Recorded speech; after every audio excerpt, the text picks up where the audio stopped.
आज तक मैंने जितना देखा है समाज में, संसार में, गरीबी का मूल कारण है अकर्मण्यता, काम ना करना, मेहनत ना करना, अच्छी सोच ना रखना, अच्छी नीति ना बनाना, अच्छे रास्ते पर ना चलना। आदमी 500 रुपए कमाता है और 250 रुपए की शराब पी लेता है और बाद में रोता है, भगवान तुमने हमें गरीब बनाया। तो ईश्वर को कोसने से क्या होगा? आप जो कमाते हैं कितना बचाते हैं, क्या उपयोग करते हैं? भगवान ने 2 हाथ आपको भी दिए हैं, 2 हाथ टाटा बिरला अडानी अंबानी को भी दिए हैं। उनके कोई 4-6 हाथ तो है नहीं, क्यों जी हैं?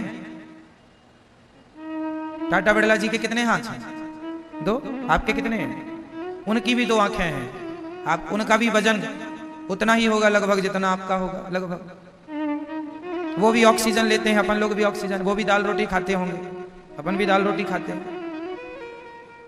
फर्क इतना है कि वो अपने समय का सदुपयोग करते हैं, उनकी नीतियां अच्छी हैं, सही रास्ते पर चलते हैं। हम लोग पड़े हैं बिस्तरों में, 10-10 बजे तक तो सोते हैं, रात के 12 बज जाते हैं सोने में, 1 बजे तक मस्ती करते हैं, मोबाइल व्हाट्सएप फेसबुक चलाते हैं और सवेरे 10 बजे तक सोते हैं। ना उठने का समय है, ना सोने का समय है, ना काम करने की जिम्मेदारी है आज के लोगों में। 10 बजे ऑफिस खुलने का समय है, साहब 10:30 बजे आ रहे हैं। आधा घंटा लेट कैसे हो गए? चाय में लेट हो गए, चाय में लेट हो गए। चाय 5 रुपए की है और 30 मिनट कितने के हैं? चाय की कीमत बाजार में 10 रुपए होती है, 20 रुपए होती है, और क्या होगी? 30 मिनट कितने महंगे हैं बताओ? 30 मिनट, चलो 15 मिनट कीमती है या 1 कप चाय कीमती है? हमारे देश में ऐसे कितने लोग मिल जाएंगे जो 1 कप चाय के लिए अपना 15 मिनट बिगाड़ देते हैं? हाँ या ना? सही है ये बात? हमारे देश में ऐसे कितने लोग हैं जो 1 कप चाय के लिए कितने मिनट बिगाड़ देते हैं? 15 मिनट, 20 मिनट। चाय तो मिल जाएगी पर जो 15 मिनट बिगाड़ दिए आपने वो नहीं मिलेगी। क्या निष्कर्ष निकला? कि हमारे देश में समय की वैल्यू नहीं है। कुछ लोगों के पास समय की वैल्यू नहीं है। काश समय को महत्व दिया होता। कहते हैं समय को कभी ना ठुकराइएगा, समय को आपने एक बार ठुकराया तो समय आपको बार बार ठुकराएगा, इसलिए समय को ना ठुकराइएगा। समय बड़ा बलवान होता, पुरुष बली नहीं होता है, समय होत बलवान। भीलन गोपी लूट लई, वही अर्जुन वही वाण। समय समय की बात, तो समय बड़ा बलवान होता है। मेरी माँ, समझाओ ये बात अपने बच्चों को कि समय का दुरुपयोग ना करें। कुछ भी तूफान आ जाए, कुछ भी हो जाए, पर अपने समय से अपना काम करना सीखो, समय का सदुपयोग करना सीखो, कुछ करना सीखो। खाली फुर्सत बैठना मतलब मूर्खता। कुछ करते रहिए, करते रहिए। कुछ ना करो तो शास्त्रों को पढ़ते रहिए, गीता को पढ़ते रहिए, कुछ सीखते रहिए। हर दिन हमें कुछ ना कुछ नया सीखना चाहिए, रोज हमें कुछ ना कुछ सीखना चाहिए। सही है मैया? समझ में आ रही है? सीखते रहो, आगे बढ़ते रहो, करते रहो कुछ। काम करने वाला व्यक्ति शारीरिक रूप से भी स्वस्थ होता है और मानसिक रूप से भी स्वस्थ होता है।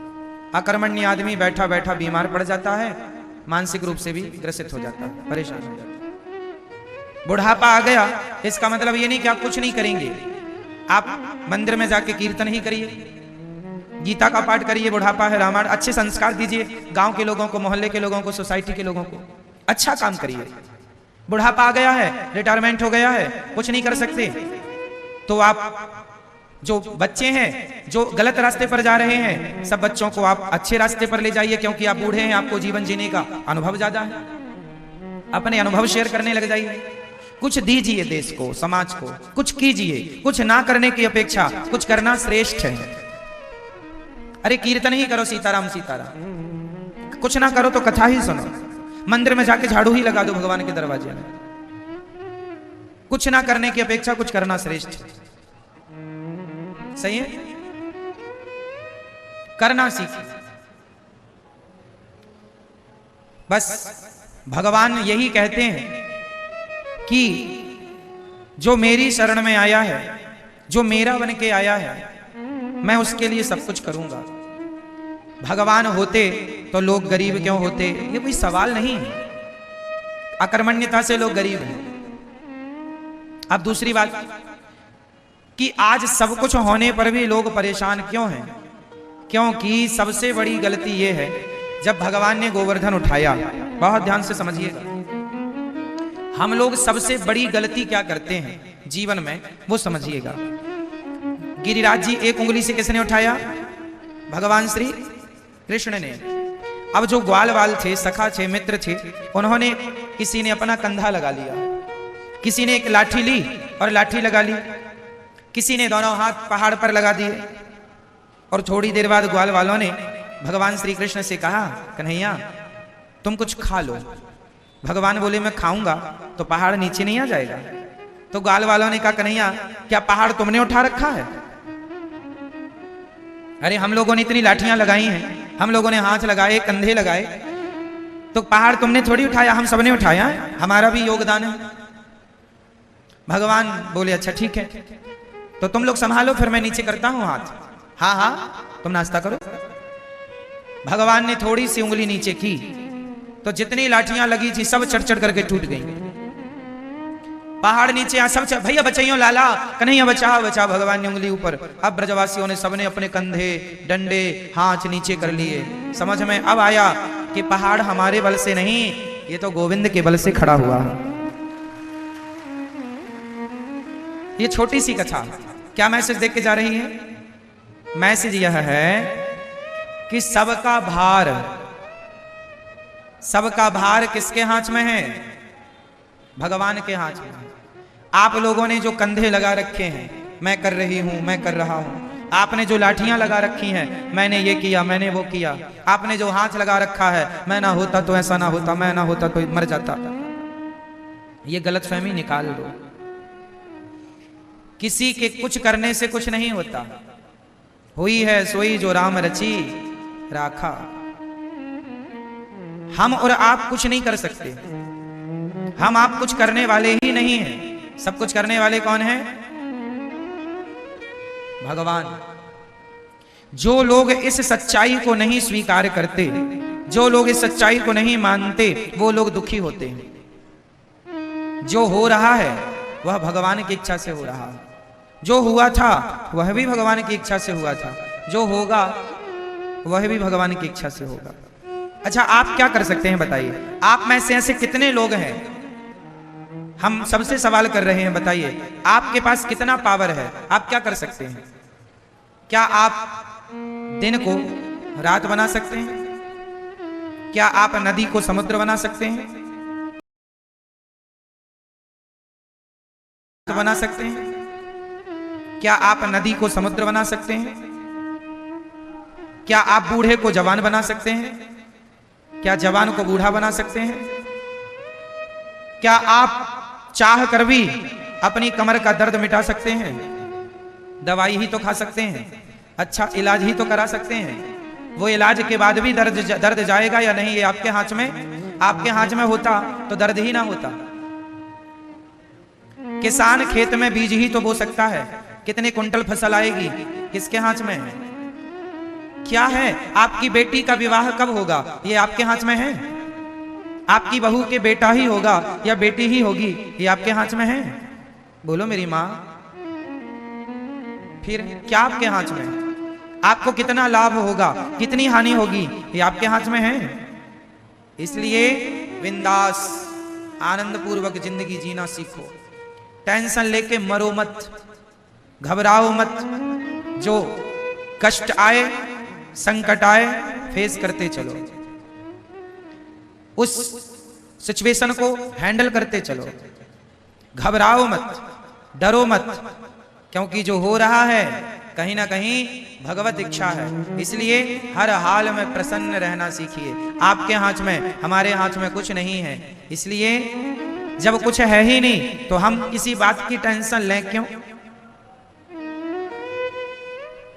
बेटी का विवाह कब होगा? जब समय। आप कर्म, इसका अर्थ ये नहीं है कि आप कर्म ना करें। कर्म करते रहिए, प्रयास करते रहिए।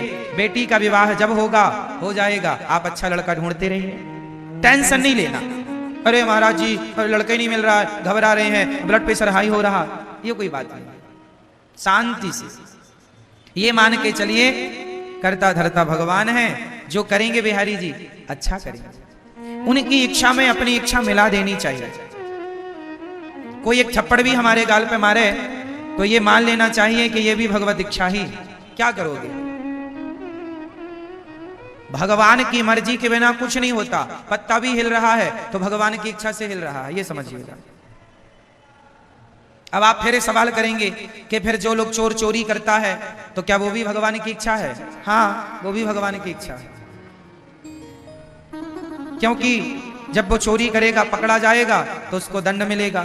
दंड क्यों मिलेगा? क्योंकि उसके कर्मों के अनुसार उसके भाग्य में दंड का विधान था, तो वो वैसी जैसी होनी होगी वैसी करेगा। भगवान बुद्धि मति गति वैसी बना देते हैं, जो होना होता है तब मति गति भगवान वैसा ही। हम और आप तो सोच भी नहीं, हम और आप जो सोचते हैं वह भी कंट्रोल भगवान के हाथ में होता है। हम उतना ही सोच सकते हैं जो भगवान सोचवाएंगे, उतना ही बोल सकते हैं जितना भगवान बुलवाएंगे, उतना ही कर सकते हैं जितना भगवान करवाएंगे, क्योंकि हम कठपुतली हैं। सब ही नचावत राम गोसाई। आज का आदमी व्यर्थ में टेंशन लेता है, व्यर्थ में परेशान होता है। ये जिंदगी परेशान होने के लिए नहीं मिली, ये जिंदगी मस्त होकर के जीवन जीने के लिए मिली है। खूब बिंदास जियो, आनंद से जियो, प्रसन्न चित्त से जियो। जो हो रहा है उसे भगवत इच्छा मानकर चलते हो। आनंद के लिए जीवन मिला है, दुखी होने के लिए जीवन नहीं मिला कि जरा सा संकट आया दुखी होने लग गए, रोने लग गए। अरे जब अच्छा समय आता है आदमी का तो वो जब अच्छा समय आता है तो आदमी उस अच्छे समय को एक्सेप्ट करता है, स्वीकार करता है। तो बुरा वक्त आए तो उसे क्यों ना स्वीकार किया जाए। इसलिए हर समय को भगवान की कृपा मानकर, भगवान का प्रसाद मानकर उसे स्वीकार करना चाहिए। तो अब बताओ, आप और हम लोग क्या करते हैं?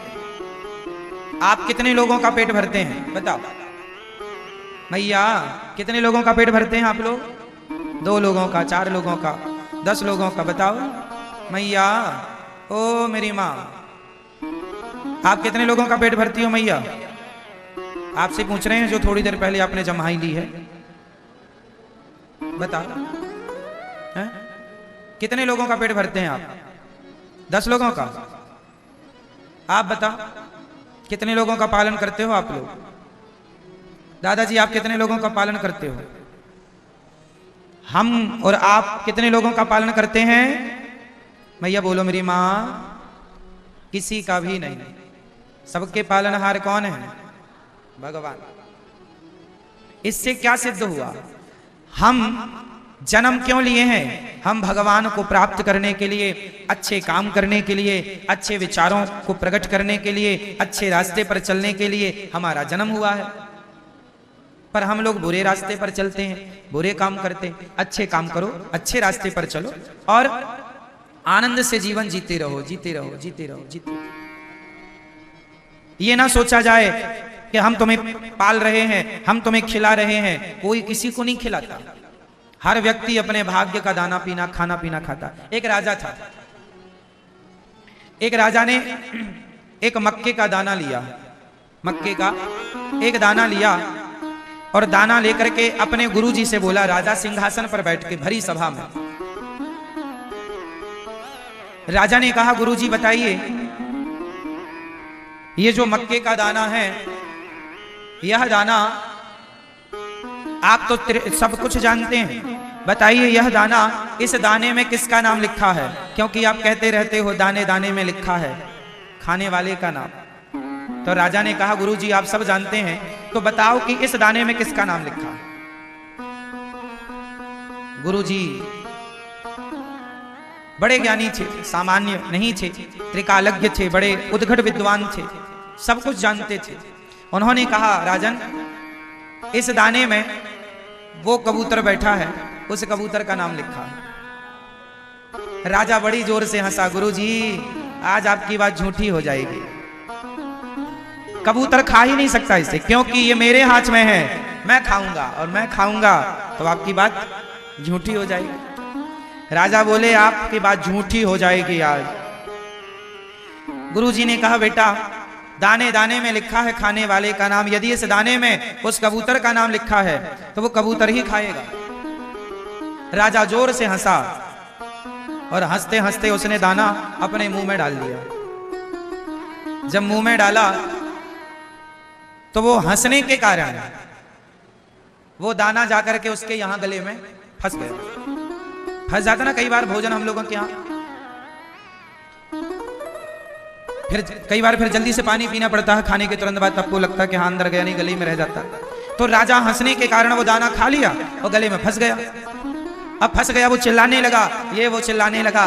तब क्या हुआ, अचानक उसे छींक आई, और जब छींक आई तो दाना नाक से बाहर आया, और बाहर आया तो छींक के कारण प्रेशर से दूर गिरा तो पक्षी तुरंत उड़ करके आया, दाना मुंह में दबा के भाग गया। गुरुजी ने कहा दूसरे के भाग्य का खा भी लोगे तो वो तुम्हें पचेगा ही नहीं, इसलिए दूसरे के हिस्से का नहीं खाना चाहिए। जो थाली दूसरे के लिए परोस दी गई है वो थाली आपको नहीं, अर्थात वो भोजन आपको नहीं करना चाहिए। जो अन्न किसी के लिए निकाल दिया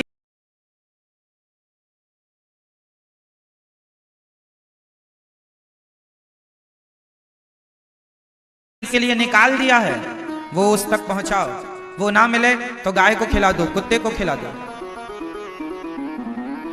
उसके हक का ना खाओ।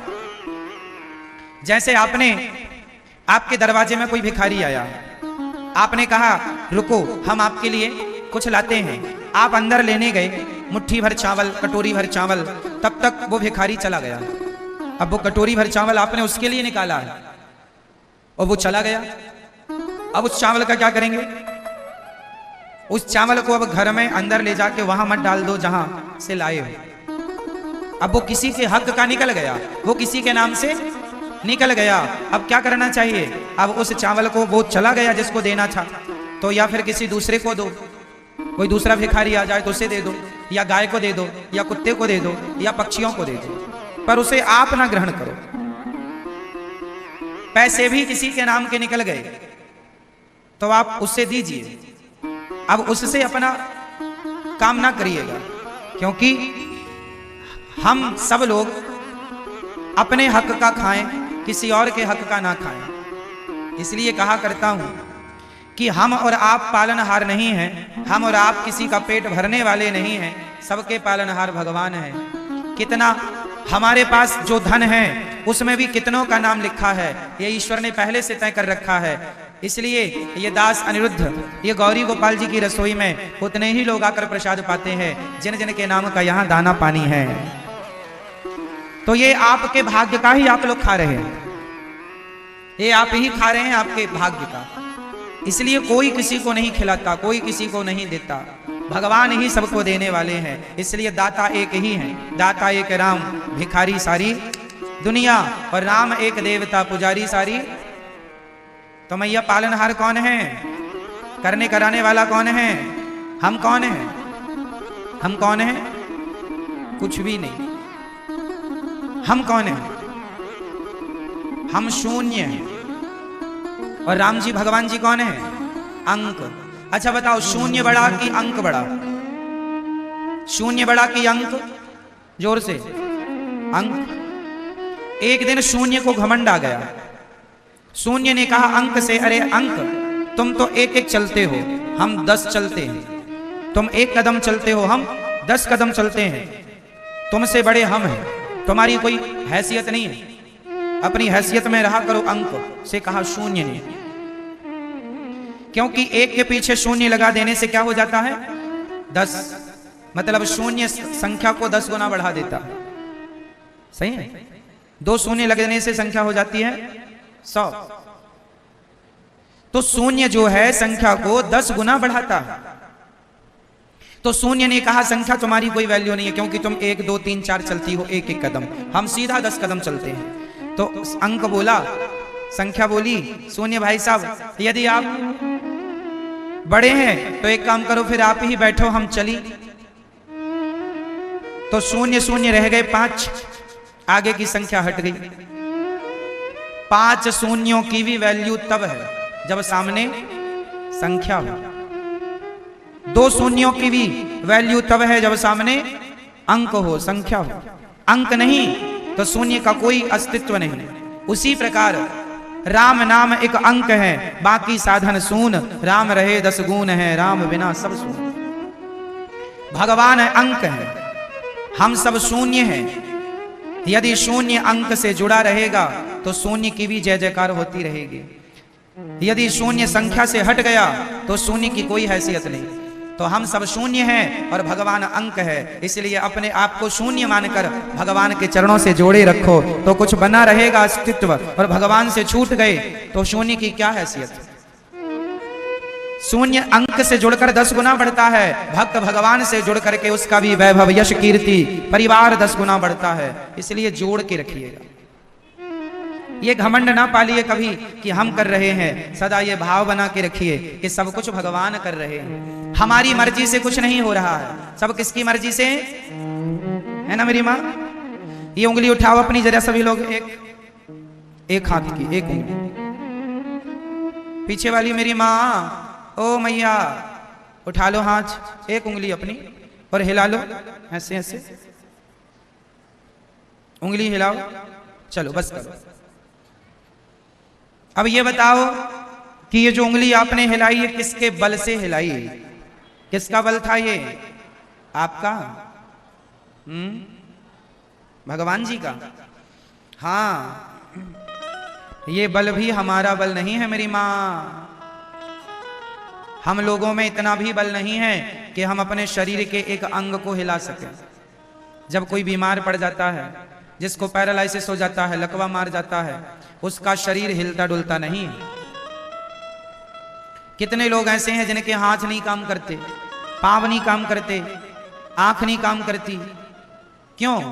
जब तक भगवान चाहेंगे तब तक वाणी काम करेगी, जब तक भगवान चाहेंगे आंख काम करेगी, भगवान चाहेंगे तो कान काम करेंगे, भगवान चाहेंगे तो हाथ काम करेंगे, भगवान चाहेंगे तो पांव काम करेगा। भगवान नहीं चाहेंगे ना तो शरीर होगा, रखे रहो अपना शरीर, कोई पार्ट्स काम ही नहीं करेंगे। जिसे कहते हैं पैरालाइसिस हो गया, लकवा मार गया, आधा शरीर काम नहीं करता। क्यों नहीं करता? जब तक भगवान की इच्छा है काम करता है, इच्छा नहीं है काम नहीं करता। ये शरीर भी तुम्हारे हमारे हिसाब से नहीं चलता, ये शरीर भी भगवान की मर्जी से चलता। हमारे आपके हाथ में कुछ भी नहीं है मेरी माँ, कुछ भी नहीं। इसलिए व्यर्थ का घमंड ना किया जाए किसी चीज का, व्यर्थ का अभिमान ना पाला जाए किसी चीज का। माल खजाना को तो छोड़ दो मेरी माँ, ये शरीर भी अपनी संपत्ति नहीं है।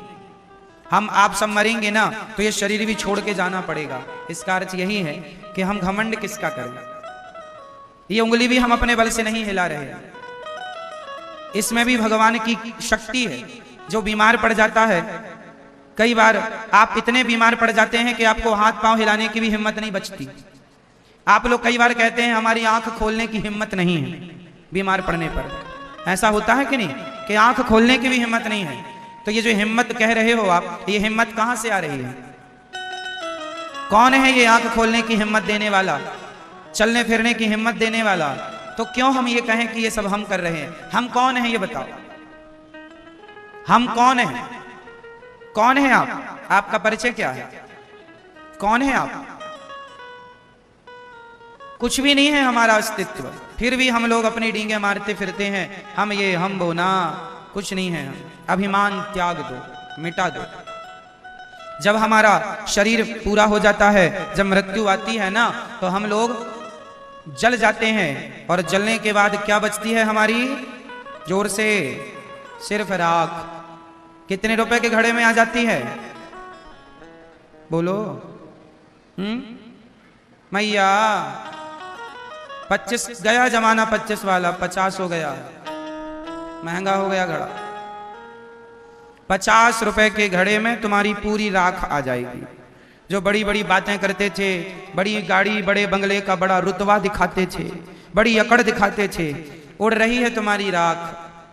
50 रुपए के घड़े में जाऊंगा और मेरे शरीर की राख जब तक उड़ उड़ के वो धूल का कण बिहारी जी के चरणों में जाकर चिपक जाएगा तो जीवन सार्थक हो जाएगा। राधे तेरे चरणों की गर धूल जो बन जाऊं, ये धूल है। आप हम एक दिन इसी धूल मिट्टी में मिल जाएंगे। आज नहीं कल, कल नहीं परसों, 2030 तक नहीं तो 2040 तक, 2040 तक नहीं तो 2050 तक, 2050 तक नहीं तो 2060 तक, 2060 तक नहीं तो 70, 80, 90 तक। और बताओ क्या बोल दें हम? पार करा दें 2000 को? नहीं, ये सच्चाई है। अब बताओ, जब हम राख हैं भविष्य की मुट्ठी भर, तो अब एटीट्यूड किसका करें, घमंड किसका करें? हम बताओ झगड़ा किससे करने जाएं? अब किससे लड़ें? ये शरीर हमारा झगड़ा करने के लिए नहीं मिला, लड़ने के लिए नहीं। हम किस किस के दोष देखें? इसलिए अपने दोष देख लो और भगवान के गुणों में मस्त रहो। भगवान जैसा कोई गुणी नहीं और हमारे जैसा कोई दोषी नहीं। बुरा जो देखन मैं चला, बुरा ना मिलिया कोई, जो दिल खोजा आपना, हमसे बुरा ना। हम बुरे हैं, भगवान अच्छे हैं। अच्छाई भगवान की देख लो, बुराई स्वयं की देख लो, बात खत्म। व्यर्थ का झूठा एटीट्यूड, अभिमान, हमें जानते नहीं, कॉलर खड़ी कर करके लोग हैं डींगे मारते रहते हैं, व्यर्थ का गाल बजाते रहते हैं। कौन बचा है जो तुम बचो?